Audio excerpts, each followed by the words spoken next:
The story of Samson is one of the most complex and profound accounts found in the Bible, filled with both moments of glory and deep tragedy. From the very beginning, he was chosen by God to be an instrument of deliverance for the people of Israel, gifted with extraordinary strength, powerful enough to challenge the Philistines and break the chains of oppression. But his life was far from a straight line of victories. It was marked by highs and lows, where Samson often gave in to his own weaknesses and impulsive desires.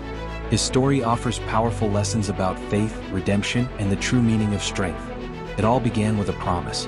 In a dark time when the Philistines ruled over Israel, God chose an unexpected family to fulfill his purpose. An angel appeared to a barren woman and told her she would bear a special child. Imagine her surprise. After a lifetime of infertility, she was now destined to bring into the world someone who would alter the fate of an entire nation. The angel's message was clear. This child would be a Nazirite from birth, set apart for God. That meant following strict rules. He was never to drink wine, never to touch anything unclean, and most importantly, his hair was never to be cut. The birth of Samson was like a light breaking through the darkness, a sign that God had not forgotten his people. From the beginning, he was marked by a grand destiny, and everyone around him knew it. As a boy, Samson grew strong and courageous, but few understood the true source of his power. It wasn't just his physical might that made him stand out, it was something deeper, a divine connection that set him apart. His life was never ordinary. Even as a child, he sensed that something within him made him different from everyone else. The strength he carried went beyond the physical. It was rooted in something spiritual, something sacred. But being a Nazirite wasn't just about being strong. It was about living a life that was separate, one completely dedicated to God. Samson was bound by a sacred vow, a lifelong commitment to God that shaped every part of his existence. He could never cut his hair, never drink wine, and he lived under constant watch to ensure he didn't break that divine covenant. As the years passed, his presence became impossible to ignore, and his reputation quickly spread. There was something almost supernatural about him. He walked with an unshakable confidence, the kind of certainty possessed only by those with a divine mission. To the people of Israel, Samson represented hope, a glimpse of a better future, someone who could rise up and lead them in rebellion against their Philistine oppressors. The Philistines were known for their cruelty and power, always inventing new ways to dominate and humiliate the people of God. But in Samson, gifted with strength directly from heaven, they saw the key to their liberation. Still, that strength was a gift that demanded reverence and responsibility. What most failed to understand was that Samson's true power didn't lie in his muscles, but in his loyalty to the vow he and his parents had made to God. That loyalty, intangible, invisible, was the true foundation of his strength. It was the very essence of who he was. But as time went on, Samson began to feel invincible, as if nothing on earth could ever defeat him. That's when life threw him a test he never expected. On one of his solitary walks through the valleys of Israel, something extraordinary happened. The quiet of the landscape was shattered by a fierce and terrifying roar. Suddenly, a young lion appeared before him, wild, ferocious, and hungry. The beast charged with breathtaking speed, its eyes locked onto Samson as if it knew that this was the one man who could stand against it. For a brief moment, Samson stood frozen, as if the threat before him was too unreal to be believed. Any other man would have turned and run or reached for a weapon. But Samson was not like other men. There was no time to think. There was no sword in sight, only his bare hands. And then, as if an invisible force surged through him, he stepped forward. The battle was short but unforgettable. With a power that defied all logic, Samson lunged at the lion, catching its jaws with a firm, unwavering grip. With a swift and brutal motion, he tore the beast in half as effortlessly as someone breaking a piece of bread. The silence that followed was heavy, almost sacred. There, lying on the ground, was the lion, defeated by what appeared to be an ordinary man. But Samson knew that this victory wasn't his alone. Something far greater was at work. That strength did not come from him, it came from God. He could feel it in every fiber of his body. The slain lion was just the beginning, a sign of the far greater challenges that lay ahead. Without speaking a word of what had happened, he continued on his way. Still, the image of the fallen lion lingered in his mind, etched into his memory like a vision from above. Sometime later, Samson returned to that same place, the site of his silent triumph. The moment still echoed in his heart, not just as a physical feat, but as a spiritual test. As he approached, curiosity stirred within him. What remained of the lion? To his amazement, nestled inside the carcass of the beast, he found something unexpected. A swarm of bees had made their home within the lion's remains, building a hive right there in its hollow chest. The sweet scent of honey filled the air, and without hesitation, Samson reached in, scooped up the golden nectar, and tasted it. The honey melted on his tongue, sweet, rich, and soft. It was a contrast so striking, so unexpected, it felt like a revelation. Who would have imagined that from something so fierce, so deadly, could come something so sweet and precious? It wasn't just coincidence. It felt as if nature itself was whispering a hidden truth. From the most fearsome things can emerge the most beautiful gifts. But just like the lion, Samson kept this discovery to himself. He told no one. With honey still on his hands, Samson continued on his way, this time heading toward the preparations for his wedding to the Philistine woman he had chosen. The wedding feast was grand, a celebration filled with abundant food, lively music, laughter, and of course many Philistine guests. True to his bold and enigmatic nature, Samson presented a riddle to everyone at the banquet, a challenge designed to stir their minds and test their wit. From what seemed impossible, something unexpected was born. Out of the eater came something to eat, out of the strong came something sweet. Samson had issued this riddle as a wager, promising a generous reward, fine garments and precious robes, to anyone who could solve it. Intrigued, the Philistines accepted the challenge. But soon they realized they were facing something far more complex than it appeared. Days passed and none of them came close to the answer. Tension began to build. Their pride, Philistine pride, was at stake. They couldn't allow themselves to be humiliated by an Israelite, especially not on their own soil. Desperation took hold. Turning to darker means, they approached Samson's bride. They pressured her, threatened her, demanded she extract the answer from her husband. Fearing for her life and the safety of her family, she gave in. Day after day she pleaded with Samson, her words soaked in tears and persuasion.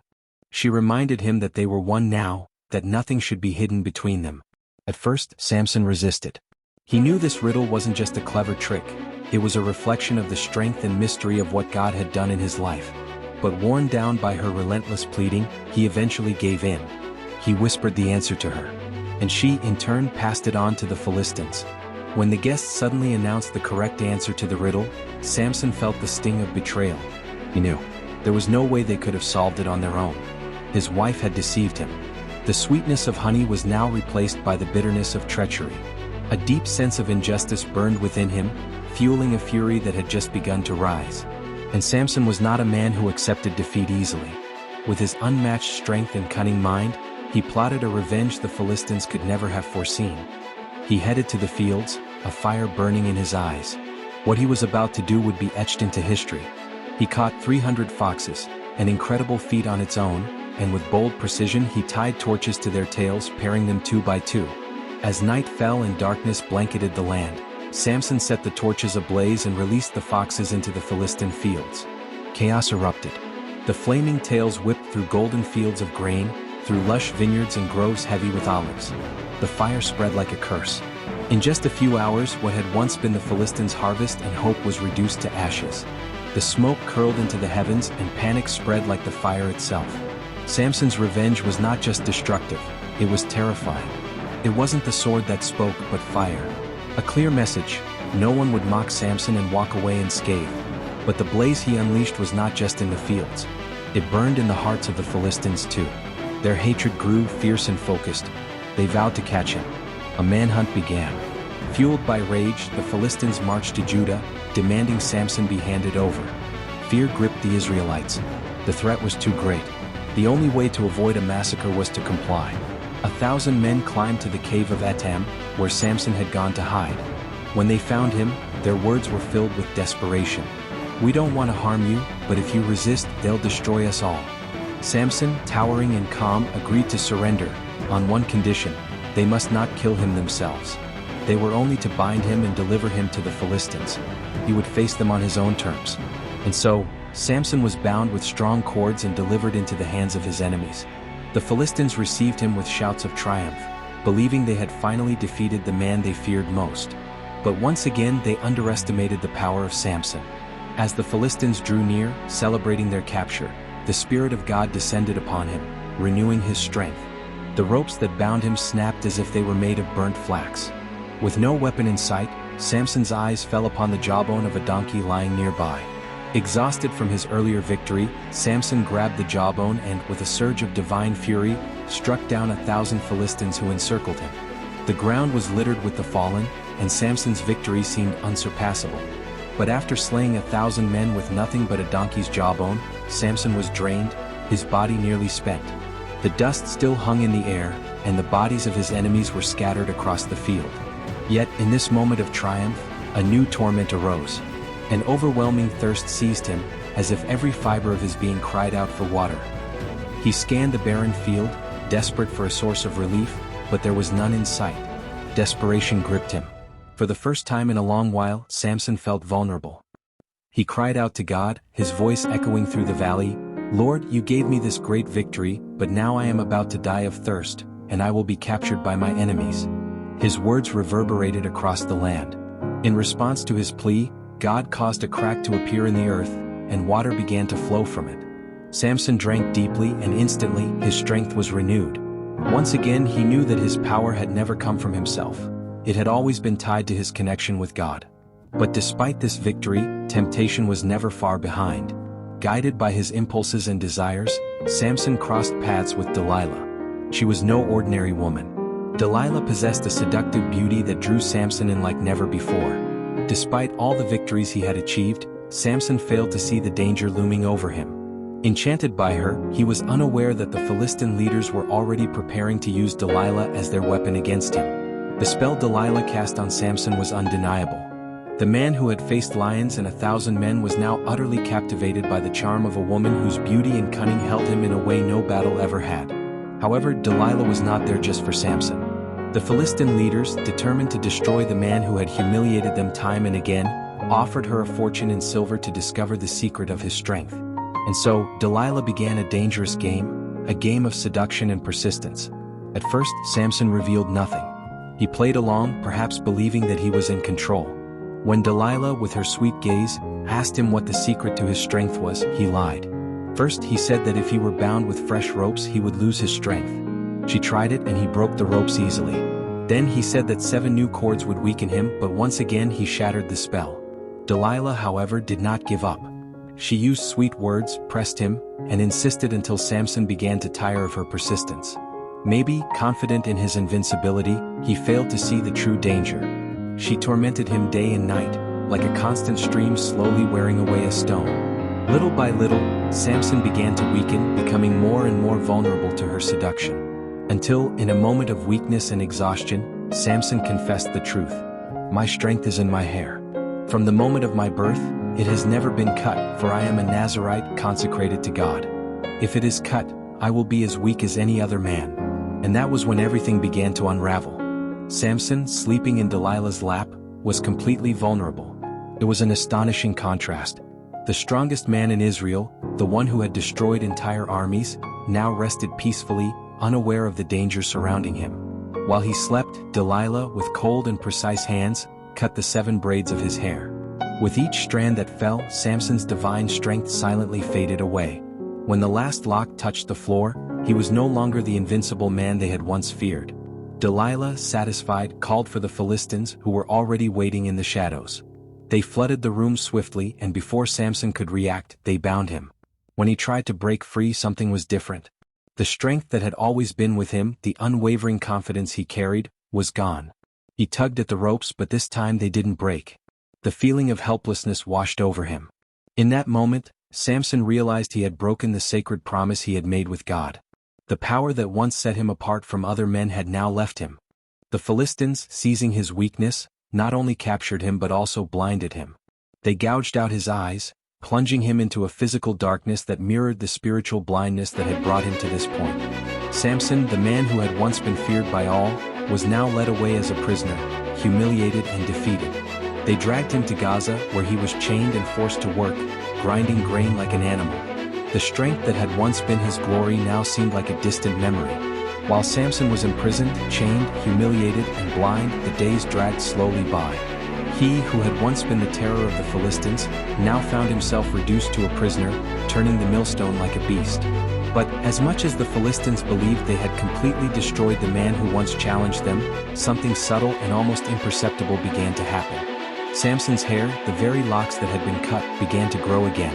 Over time, with each inch of hair that returned, it seemed that a spark of his former strength began to ignite within him. It wasn't just his hair that was growing. His faith, once neglected, was also beginning to strengthen. In the darkness of the prison, unable to see the world around him, Samson had time to reflect. He remembered where his true strength came from. Not from his muscles, not from his hair, but from God. And in the silence of that mill, Samson began to cry out for a new opportunity, for a chance at redemption. The Philistines, on the other hand, were completely unconcerned. To them, Samson was no longer a threat. They celebrated his capture and paraded him as a trophy, showing the world that the great warrior of Israel had been defeated. One day, they organized a grand feast in the temple of Dagon, their god, to celebrate their victory. Hundreds of Philistine leaders and thousands of people gathered in the temple to glorify their divinity and mock Samson. In the great temple of the Philistines, the crowd was in a frenzy. Laughter and shouting echoed through the walls, and the noise of the celebration was deafening. Samson was brought to the center, guided by a child, for without his sight, he could not find his way. The Philistine leaders amused themselves by seeing him this way, reduced to a humiliated prisoner, while the people ridiculed him as if his power was nothing but a legend of the past. But as the crowd screamed, something deeper was happening inside Samson. He, who had turned away from God, felt that powerful presence once again. There, amid the mockery and contempt, Samson lifted his heart to God one last time. With his hands feeling the pillars that supported the temple, he made his final prayer. Lord God, remember me. Give me strength once more, so that I may take revenge on the Philistines for the loss of my eyes. Samson knew that the time for his redemption had come. He, who had so often used his strength impulsively, now asked God for just one more chance. With all his energy, he pushed against the pillars. The temple, filled with thousands of people, began to tremble. The stones, the roof, everything started to crumble. The crowd, who had once laughed at his defeat, now screamed in fear. With one final effort, Samson brought the temple down upon himself and his enemies. In that moment, he killed more Philistines than he had in his entire life. His death, though tragic, became the final act of his mission. Thus, his story teaches us that even when we make mistakes and stray from the path, God is always willing to give us a new chance, as long as we seek Him with a sincere heart. The true strength does not lie in our hands, but in our faith and our connection with Him. One of the first lessons Samson offers us is that true strength comes from God. Despite his invincible appearance, Samson was only strong because he was connected to a divine purpose. From his birth, he was chosen, and his extraordinary strength was a symbol of that calling. But, just like him, we often forget where our strength comes from. We might think everything depends on us, but in reality, when we are disconnected from God, we become vulnerable, just as Samson did when he lost his connection with his Creator. Another important lesson is the danger of ignoring the signs. Time and time again, Samson played with danger, especially with Delilah. He was warned, but in his arrogance and self-sufficiency, he continued to ignore the consequences. This reminds us that when we fail to heed the warnings life gives us, we may end up hurting ourselves irreparably. He strayed from the guidance that protected him until, in the end, he fell. Moreover, Samson's story also speaks to us about redemption. Despite his mistakes, even after being humiliated and defeated, Samson found the strength to turn back to God. In his final moment, he recognized where his true strength came from and cried out for mercy. And God listened to him. This shows us that it is never too late to seek a new opportunity, to redeem ourselves, and that even though we have failed, God is always ready to restore us.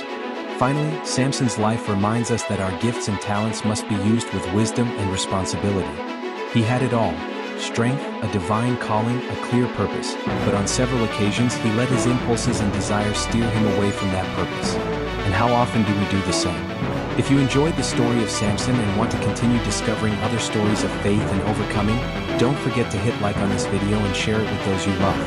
And, of course, subscribe to the channel so you never miss any new content. Together, we will explore more powerful lessons from the Bible.